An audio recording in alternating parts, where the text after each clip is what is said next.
말씀 보겠습니다. 말씀은 에스겔서 11장 19절에서 20절입니다. 에스겔서 11장 19절에서 20절입니다. 내가 그들에게 한 마음을 주고 그 속에 새 영을 주며 그 몸에서 돌 같은 마음을 제거하고 살처럼 부드러운 마음을 주어 내 율례를 따르며 내 규례를 지켜 행하게 하리니 그들은 내 백성이 되고 나는 그들의 하나님이 되리라. 아멘. 영적 회복의 장애물을 제거하라 라는 말씀을 나누도록 하겠습니다.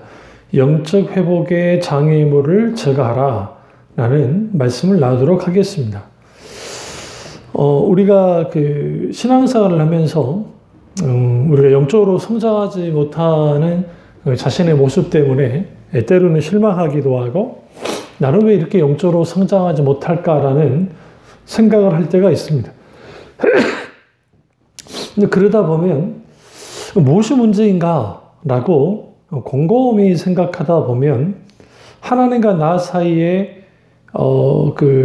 관계의 장애물, 그러니까 우리와 하나님과 나 사이의 어떤 틈을 벌어지게 하는 틈, 아니면 초롱성 같이 단단한 성이 하나님과 나 사이를 가로막는 것 같은 그런 상황에 있을 때 영적으로 회복하지 못하는 걸 보게 되어집니다.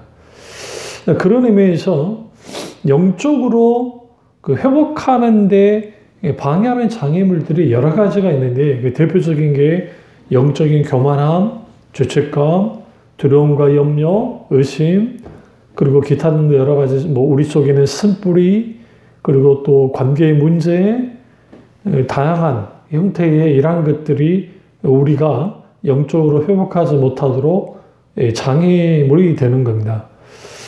중요한 것은 이때 우리가 영적으로 회복해야 되겠는데 회복하려면 내 믿음이 좀 더 강화되어지고 믿음의 크기가 더 자라나면 나는 영적으로 회복할 수 있을 거다라고 생각하는데, 그러나 사실 영적으로 이런 장애물들을 제거하려면 크신 하나님, 그 하나님이 나와 어떤 관계를 갖고 있느냐, 그 관계의 깊이, 관계의 정도에 따라서 우리 영적인 장애물로부터 벗어날 수가 있습니다.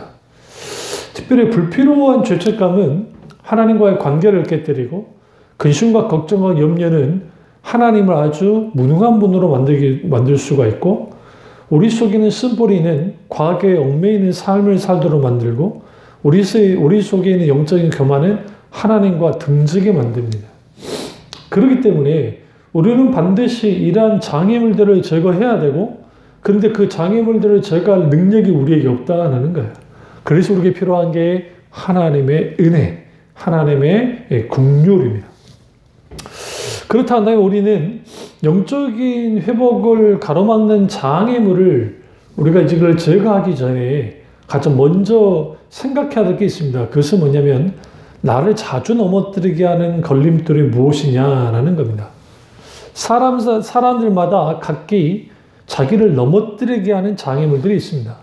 어떤 사람은 술 때문에, 어떤 사람은 쾌락 혹은 세상적인 즐거움, 아니면 또 야망, 기타 등등 여러 가지 돈에 막 심취되어져서 한다든지 그런 것들이 걸림돌이 되기도 하고, 또 문제는 이런 이 자주 넘어지는 걸림돌 속에는 종교적인 시기와 질투, 때로는 비교의식, 사람의 평가를 소중히 여기는 것, 또 하나님 그분을 중심으로 하는 게 아니라 나를 중심으로 하는 모든 신앙의 형태들, 이러한 것들이 우리를 가장 힘들게 하고 우리에게 여러 가지 문제 속에서 호적되게 만드는 겁니다.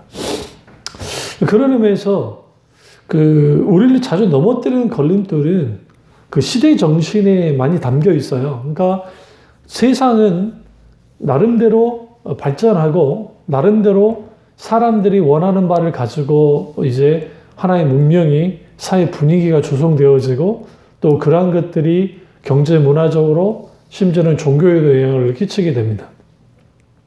그러면 이러한 시대적인 조류가 신자들이 그 앞에 딱 서게 됐을 때에 거기에서 우리는 자칫 잘못하면 진리의 말씀으로 무장되지 않는 사람들은 쉽게 넘어질 수 있습니다. 그 대표적인 게 오늘날의 시대의 정신인 포스트 모더니즘, 이걸 후기 근대주의라는 표현을 쓰는데요. 그냥 좋은 게 좋은 시대인가요? 절대적인 진리는 없고 우리가 진리라 여기는 것들은 다 진리이다. 소위 상대주의라는 표현을 쓰는데요.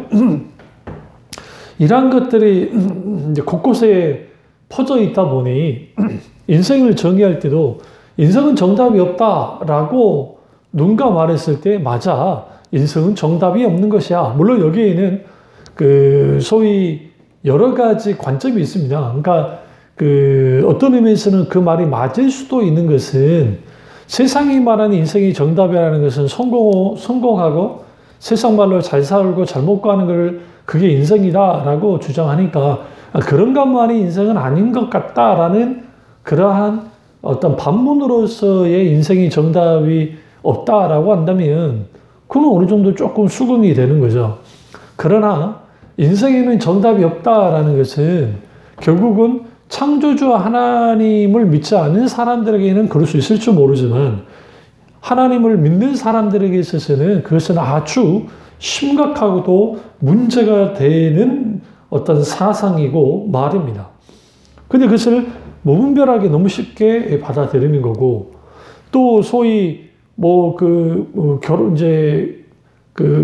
결혼을 중단한다고 하는 그런 식의 이제 졸혼이라는 졸업한다고 하는 그러한 것들을 소위 교회를 다닌다고 하는 사람들 속에서도 연예인들 중에 쉽게 내던지는 그러니까 여기서 하나님의 결혼이라고 하는 그런 것을 만드셨던 그 하나님의 의중과 뜻과 목적은 온데간데 없고 세상이 그렇다고 하니까 그렇게 되어지는 아버지와 어머니가 없는 상태에서 어떤 정자를 기증받아서 어떤 여자가 그냥 아이를 낳는 그리고 거기에 소위 이제 한부모 가정이라는 그런 표현들 그리고 여러 가지 표현들 속에서 기독교인들이 신앙의 세계, 특별히 진리의 말씀 가운데서 이 부분을 이제 어떻게 받아들여야 되는가, 그리고 그것으로 인해서 자칫 잘못하면 걸러 넘어질 수 있는 요소들이 너무 많기 때문에 우리는 바짝 긴장하고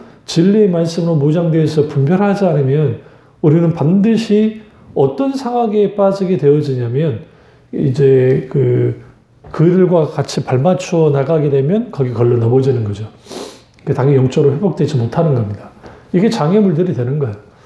그래서 사도 바울도 그렇고 사도 베드로도 그렇고 때가 악하기 때문에 우리 성령의 충만을 받아야 되고 이 시대를 본받지 말라고 말함에도 불구하고 많은 교인들이 진리의 말씀으로 성령의 놀라운 역사 가운데 기름 부음 속에서 원죄를 깨어있지 못하면 시대의 정신을 그대로 받아들이고 그대로 따라 나아갑니다. 아무리 거기에 성령의 강력한 역사가 있는 듯 해도 그들의 생각과 사상과 세계관이 변화되지 않기 때문에 영적으로 회복되는 것은 불가능합니다.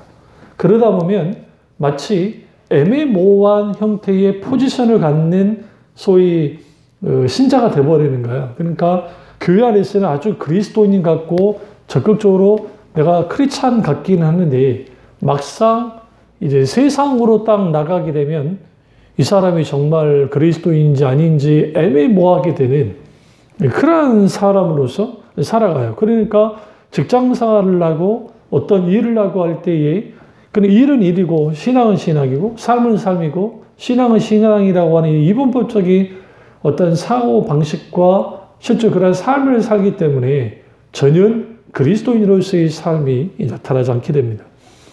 이런 교인들은 정가서 the way가 아니라 예수 그리스도가 길이요 진리요 생명할 때에 the way, 정가서 더를 썼잖아요. 그러니까 오직 유일한 길이다라고 하는 것을 받아들이지 않고 a way라고 이제 받아들이는 하나의 길이라고 생각하는 거죠.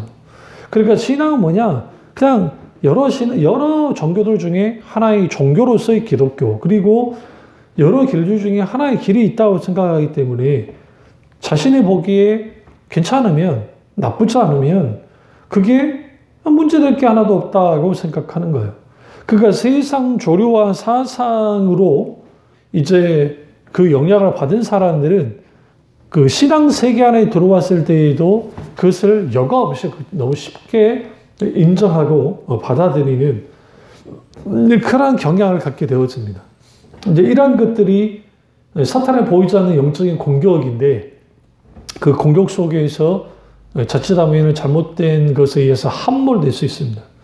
이러한 것들은 결국은 시대의 정신을 따라가는 사람들 속에 이 자체가 걸러 넘어지는 걸림돌이 되어지고 그리고 영적 성장, 영적 회복에 가로막는 장애물이 되는 거예요.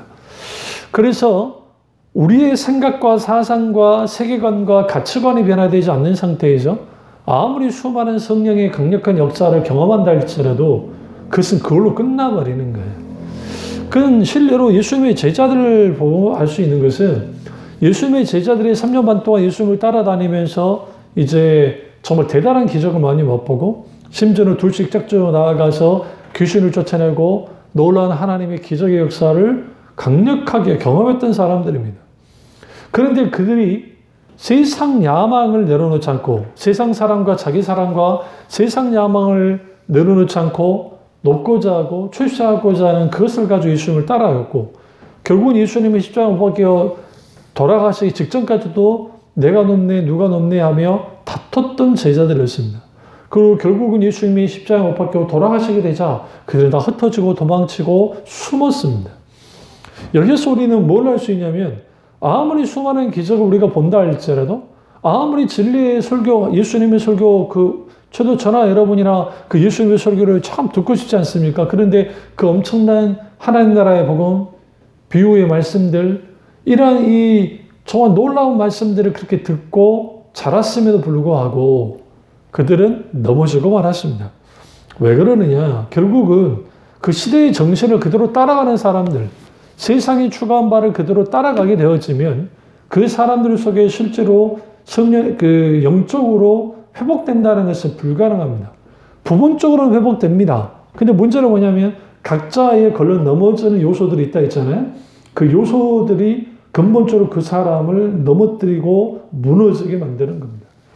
그래서 우리 여기에서 정신을 차리지 않으면 우리가 깨어있지 못하면 우리는 영적인 이런 장애물들을 영적 회복을 가로막는 이 장애물들을 제거하는 것이 거의 불가능하게 되어집니다. 그렇다고 한다면 우리가 영적인 회복을 가로막는 장애물을 제거하려면 어떻게 해야 될까요? 첫째로 십자가의 복음을 회복해야 됩니다. 그러니까 십자가의 복음을 회복해야 하는 이유는 뭐냐면 십자가 복음 자체가 우리에게 스칸달레이 조마이 걸러 넘어지는 요소를 갖고 있기 때문에 그렇습니다. 이 십자가의 복음은 곧 무엇을 의미하냐면 예수 그리스도 그분 자신이죠. 그러니까 예수 그리스도께서 모든 인류의 죄를 담당하시고 십자가 못 박혀 돌아가시고 모두를 구원하셨습니다.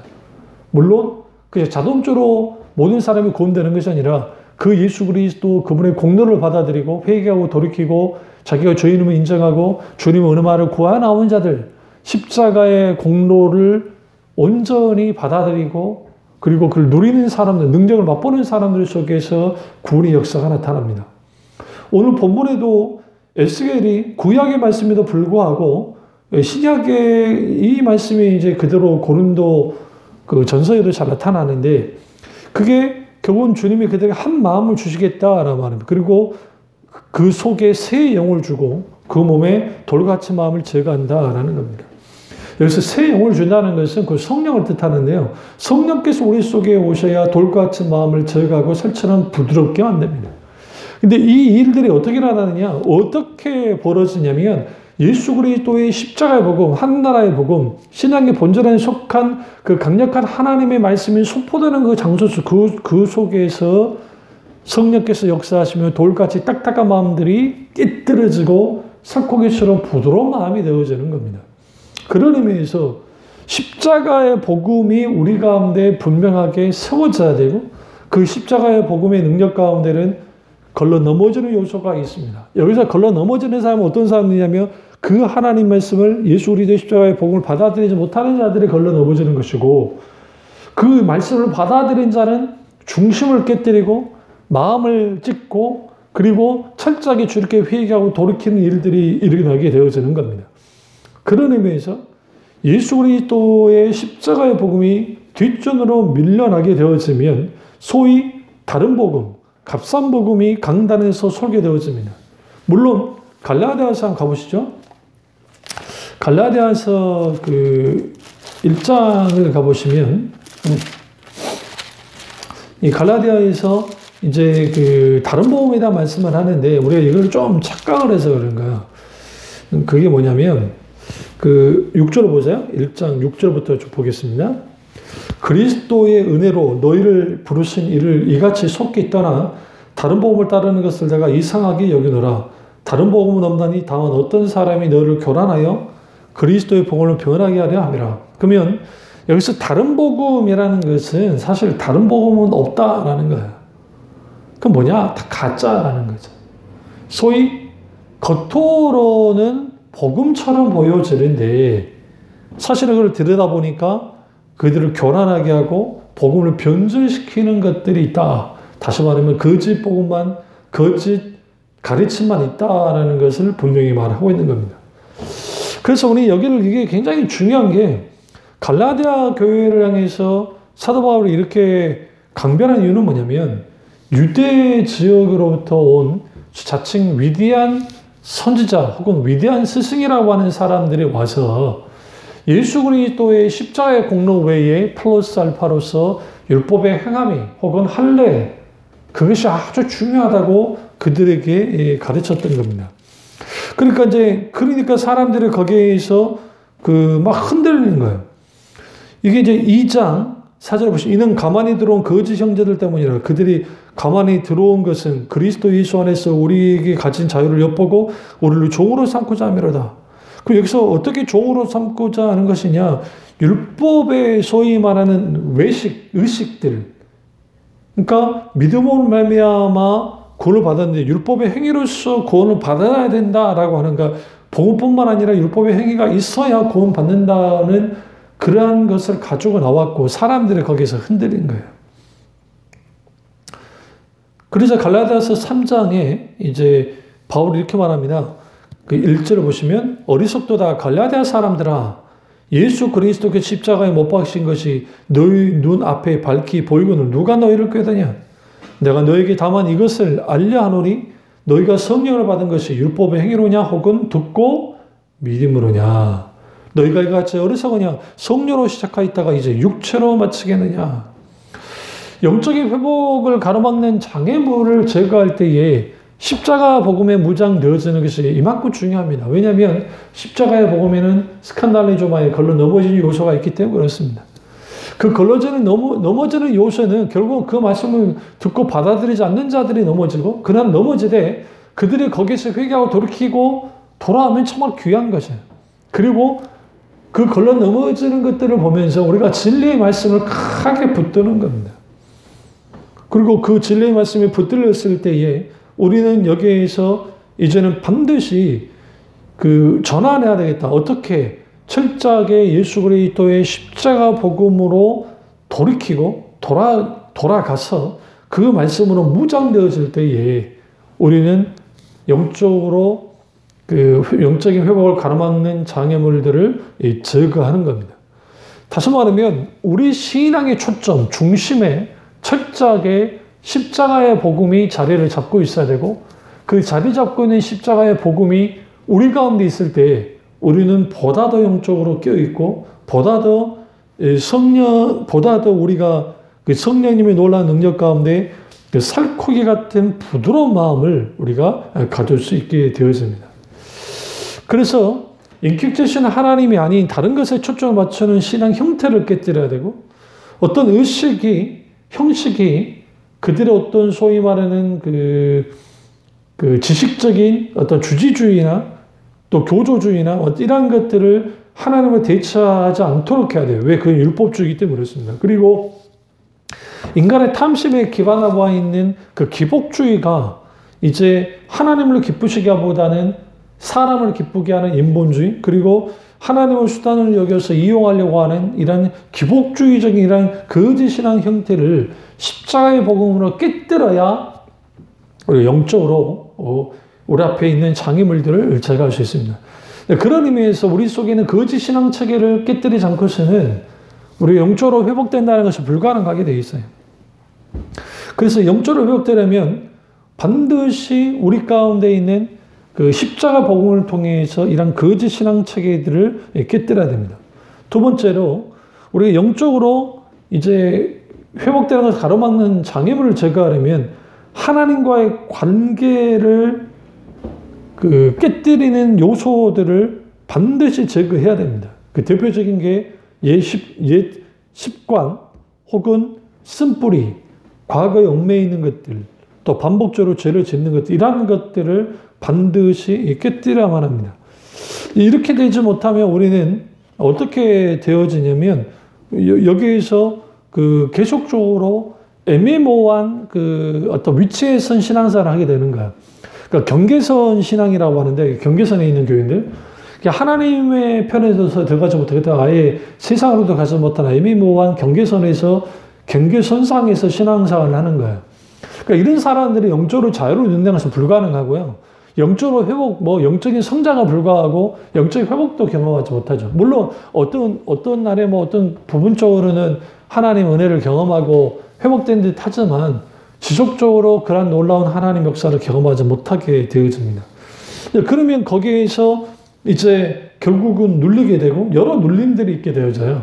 그러니까 뭐가 강화되어지냐면 하나님 은혜가 날마다 더 강하게 내가 역사를 경험하고 그 은혜 가운데 살아가면 좋겠는데, 그게 아니라 은혜를 금방 쏟아내면서 죄의 집에 기타는 억압하고 누르는 그러한 요소들 속에서 신앙생활을 해나가는 거예요. 그러니까 예수님을 믿긴 믿는데 자유를 누리지 못하고, 예수님을 믿긴 믿는데 새 힘을 느끼지 못하는, 오히려 여러 가지 상황과 환경과 여건 속에서 거기서 눌려지는, 또 거기에서 소위 말하는 계속적으로 짓눌리는 상황이 벌어지고, 그래서 이제 그걸 탈피하고 싶어서 어디 가면 강한 하나님 역사 나타나더라, 어느 교회 가면 어떤 목사님 설교를 잘한다더라, 그런 데 가서 막 소리도 들어보고 하는데 잘 안 돼. 그러니까 이단들이 막 싹싹 긁으면 그게 뭔가 있는 줄 알고 이단에 빠지기도 하는, 소위 채워도 채워지지 않는 그러한 이 목마름.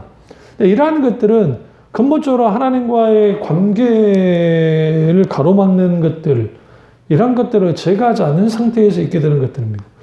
그대로 옛 습관을 놔두고 쓴뿌리, 옛 자아를 깨뜨리지 않는 상태에서 있게 되어지면 그것이 불쑥불쑥 튀어나와서 우리의 발목을 잡는 거예요.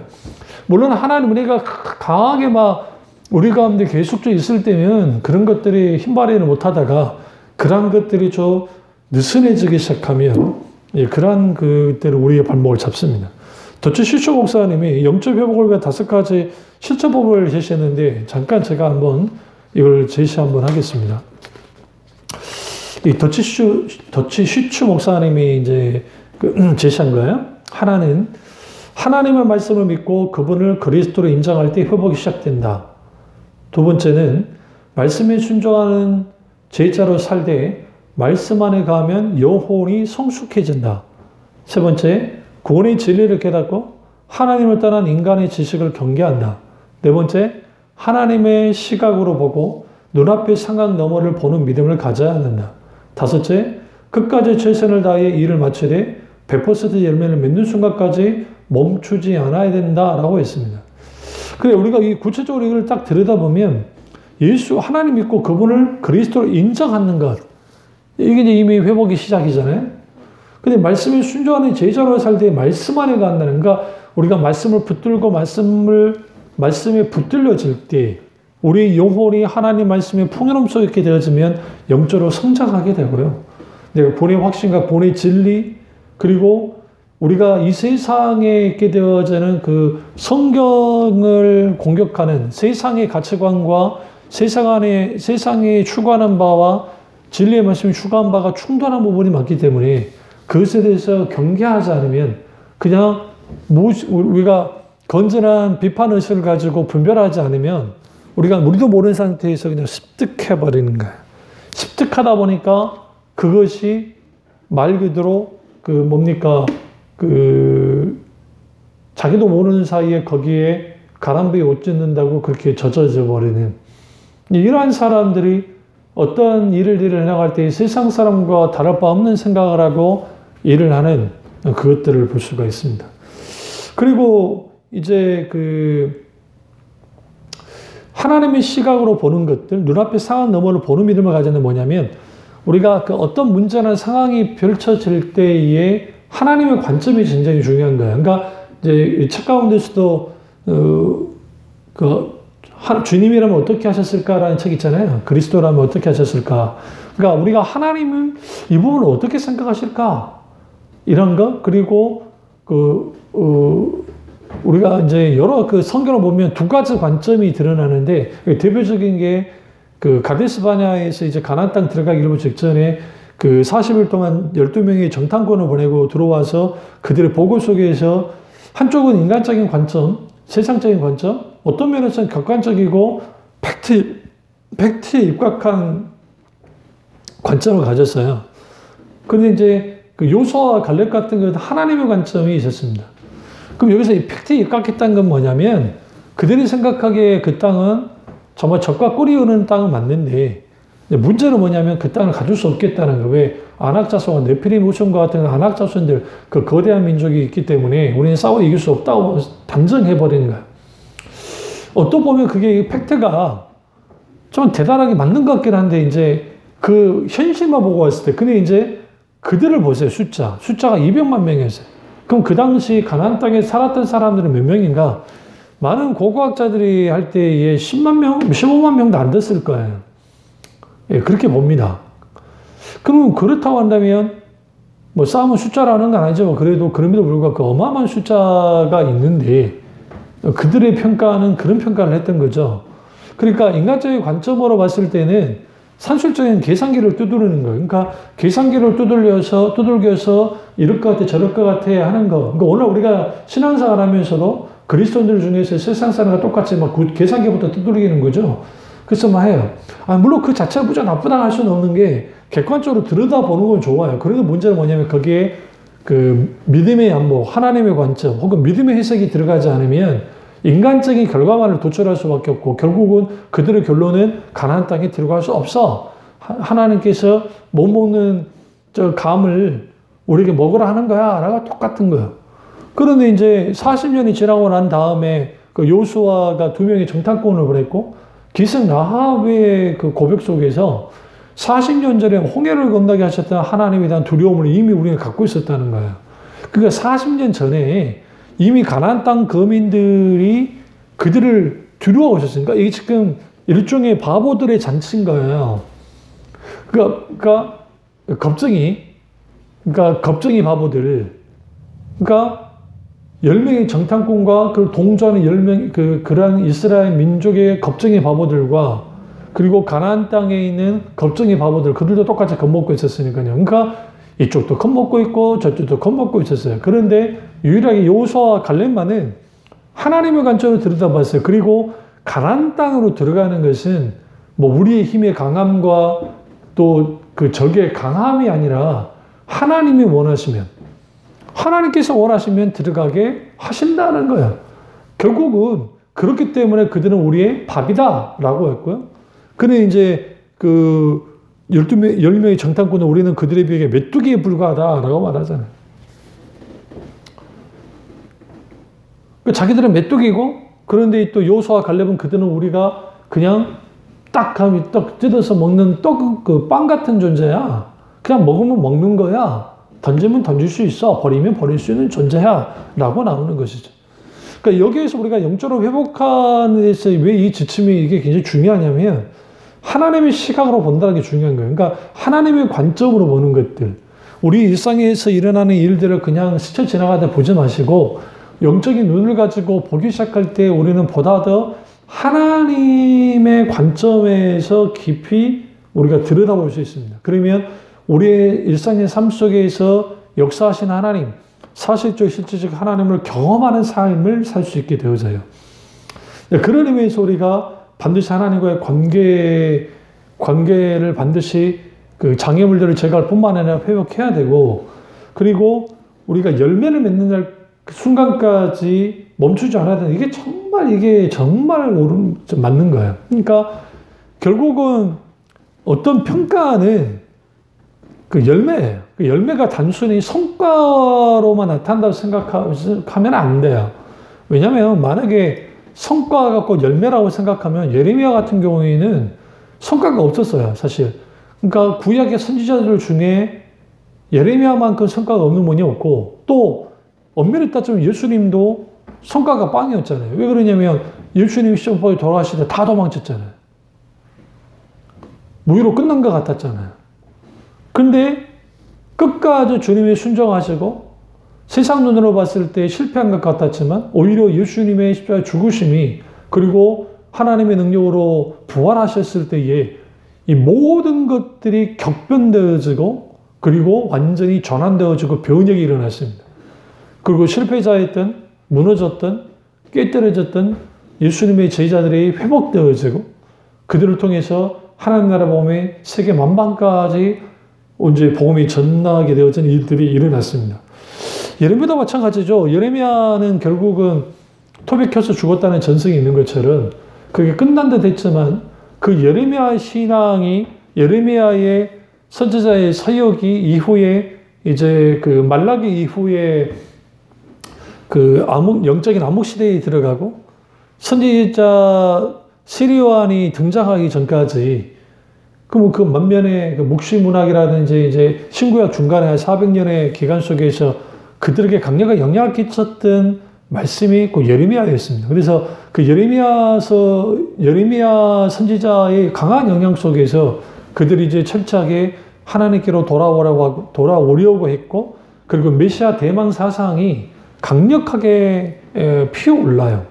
그러니까 그러한 밑바탕에는 예레미야든 또 그 시대에 그 하나님이 사용했던 그 선지자를 통해서 특별히 그 유다 신앙, 다윗 신앙의 회복, 이러한 것들이 무르익게 만들었던 것처럼 오늘날 우리가 이 시대를 살아가고 신앙생활 해나갈 때에 내가 왜 이렇게까지 영적으로 회복되지 못할까? 영적으로 회복되지 못하는 가장 근본적인 원인은 내게 있는 것은 분명한데, 그럼 나는 왜 이렇게 회복되지 못했는가? 결국은 우리가 이러한 신앙생활 속에서 마땅히 해야 될 것들, 그 대표적인 게 영적 회복을 위한 5가지 실천을 하지 않았던 것이죠. 앞서 말했던 말씀뿐만 아니라. 그러니 당연히 영적 회복이 잘 되지 않는, 회복된다 다시 돌아가는, 이걸 관성의 법칙이라고 하는데요. 내가 뭔가 영적으로 회복된 거, 성장과 같은 다시 돌아가고 원점으로 돌아가는, 이제 원수가 그렇게 만들기도 하죠. 우리의 죄의 본성이 이렇게 만들기도 하고, 이걸 반드시 깨뜨려야 됩니다.